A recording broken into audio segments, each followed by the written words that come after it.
दिल्ली विधानसभा चुनाव को लेकर सियासी पारा इस कदर गरमाया हुआ है कि इंडिया गठबंधन में दरार पड़ने की नौबत आ गई है।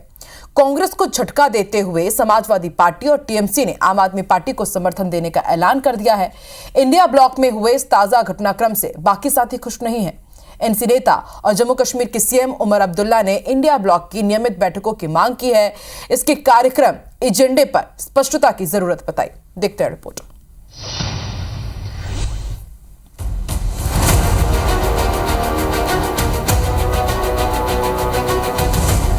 बीजेपी को टक्कर देने के लिए बने इंडिया अलायंस की एकता पर फिर सवालिया निशान लग गया है। दिल्ली में पहले ही केजरीवाल एकला चलो का नारा बुलंद कर चुके हैं। अब वे बीजेपी के साथ साथ कांग्रेस को भी आड़े हाथों ले रहे हैं। कांग्रेस और बीजेपी को अब औपचारिक रूप से ऐलान कर देना चाहिए कि वो मिलके गठबंधन में ये चुनाव लड़ रहे हैं आम आदमी पार्टी के साथ। ये चोरी छिपे पीठ पीछे एक साथ अलायंस करना ये ठीक नहीं है।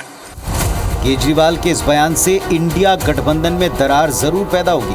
आप, कांग्रेस, सपा और टीएमसी इंडिया गठबंधन का हिस्सा हैं। इसके बावजूद दिल्ली में कांग्रेस और आप एक दूसरे के खिलाफ चुनाव मैदान में हैं। आम आदमी पार्टी को चुनावी अखाड़े में टीएमसी और सपा का भी साथ मिल गया है। आप संयोजक अरविंद केजरीवाल ने एक्स पोस्ट के जरिए ममता बनर्जी और अखिलेश यादव का आभार जताया। केजरीवाल ने एक्स पर अखिलेश के लिए लिखा, बहुत शुक्रिया अखिलेश जी, आपका हमेशा में सपोर्ट और साथ रहता है। इसके लिए मैं और दिल्ली की जनता आपकी आभारी है। केजरीवाल ने ममता बनर्जी को भी धन्यवाद देते हुए एक्स पोस्ट में लिखा, टीएमसी ने दिल्ली चुनाव में आपको समर्थन देने की घोषणा की। मैं व्यक्तिगत रूप से ममता दीदी का आभारी हूँ। धन्यवाद दीदी, आपने हमेशा हमारे अच्छे और बुरे समय में साथ दिया है, आशीर्वाद दिया है। यानी दिल्ली की जंग में पंजाब पूरी तरह अकेला पड़ गया है। हालांकि दिल्ली चुनाव के चलते पैदा हालात से इंडिया ब्लॉक के बाकी साथी खुश नहीं हैं। नेशनल कॉन्फ्रेंस के नेता और जम्मू कश्मीर के सीएम उमर अब्दुल्ला ने इस हालात पर चिंता जताई। अब्दुल्ला ये तक कहने से नहीं चूके कि जब गठबंधन के साथियों को एक दूसरे के खिलाफ लड़ना ही है तो फिर इंडिया ब्लॉक को खत्म कर देना चाहिए। दूसरी तरफ इंडिया ब्लॉक में मची खींचतान पर बीजेपी नेता चुटकी ले रहे हैं।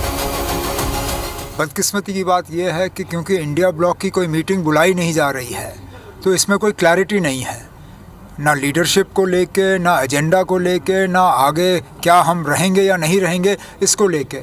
शायद दिल्ली के इंतखाबात हो जाएं, उसके बाद अच्छा ये होगा कि इंडिया ब्लॉक के तमाम जो हिस्सेदार हैं उनको बुलाया जाए और इस पर क्लैरिटी हो। अगर ये सिर्फ पार्लियामेंट इलेक्शंस के लिए था, इसको वाइंड अप करिए। धर्म इसमें दिक्कत कहाँ है, सभी लोग जानते हैं।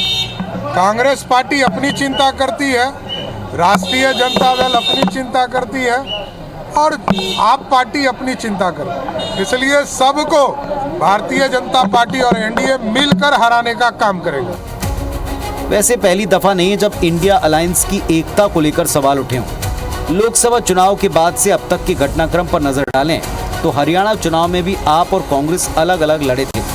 महाराष्ट्र चुनाव में हार के बाद टीएमसी चीफ ममता बनर्जी ने कांग्रेस की जगह खुद इंडिया गठबंधन को लीड करने की इच्छा प्रकट की। अब दिल्ली के दंगल में आपको सपा और टीएमसी का साथ मिलना कांग्रेस के लिए अच्छे संकेत नहीं है। अखिलेश और ममता अगर आपका मंच साझा करेंगे तो बीजेपी को तंज कसने का मौका मिलेगा। इंडिया गठबंधन के अस्तित्व पर भी इससे सवाल खड़े हो गए हैं। Bureau report, IBC 24।